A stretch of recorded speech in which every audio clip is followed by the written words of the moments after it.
So more Wisconsin exit polls on the GOP side. 60% of voters would be excited or optimistic if Ted Cruz became president. This goes to the sentiment and the enthusiasm behind the candidate.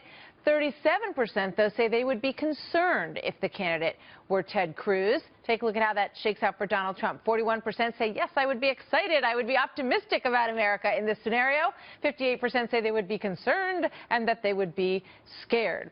A lot of emotions out there. Joining me now, Monica Crowley, online opinion editor for the Washington Times and a Fox News contributor. Welcome, Monica. Hi, Martha. You know, up for grabs, really, on your, because I want to get your reaction to both of these things. Hillary Clinton has decided that it's worth pointing out that the guy she's running against is a socialist. He calls himself a socialist Democrat now, and not a dyed-in-the-wool Democrat. And what's interesting about those comments, Martha, is she actually thinks that that is going to help her by pointing out that distinction. Actually, she's not running in Bill Clinton's Democratic Party. She is running in Barack Obama's Democratic Party. The party of Barack Obama, he has so successfully moved that party back to the radical left, where somebody like Bernie Sanders is wholly comfortable.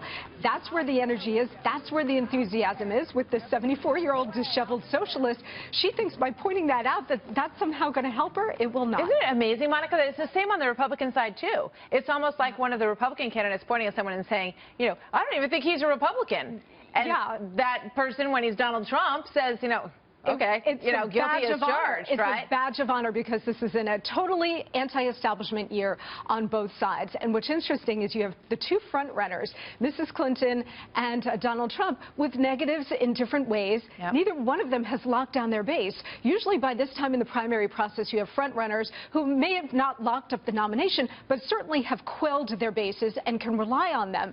In neither case is that true. Fascinating. All right, we got some new polls from the Monmouth University tracking, not tracking, but a look at the sentiment out there. And take a look. So this is based on the comments that Donald Trump made. You know, people called it the worst couple of weeks in his campaign.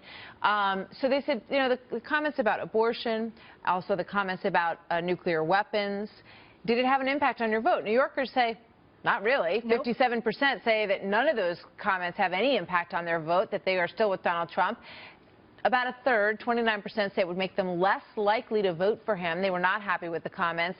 7% say it would make them more likely to vote for him. This is New York, so I'm not sure we can extrapolate to the rest of the country based on what we're seeing among New York Republican voters. Those numbers tell me that, again, the anti-establishment, sort of pro-Trump movement in the country is so solid and so passionate that literally he can make these mistakes or say something that maybe he has to backtrack on. For example, the abortion questions, and it really doesn't hurt him much with his base of support. Again, this is New York. He was always leading in New York. This poll has him, I believe, over 50% going into the primary in about 2 weeks. So we'll see. But again, you know, what's interesting about Trump is that his base of support has stayed relatively the same. He's scoring between, say, 30 and 35%. So now when you see a win like of Ted Cruz yesterday in Wisconsin, what's happening is because the field has narrowed, Trump support is staying about even, but the others are gaining, and in particular Ted Cruz, of course, is gaining. So Donald Trump has to figure out a way to broaden his base of support. It's passionate, but he's got to grow it. Kasich is in second in the current New York polling, so he would be the one that might be able to erode some of Donald Trump's better than 50% right now, and Ted Cruz is trying to do that here as well, as we just saw. But in the current polls, he's got over 50%, and if he could do that, he could get all 95 of the delegates in New York State.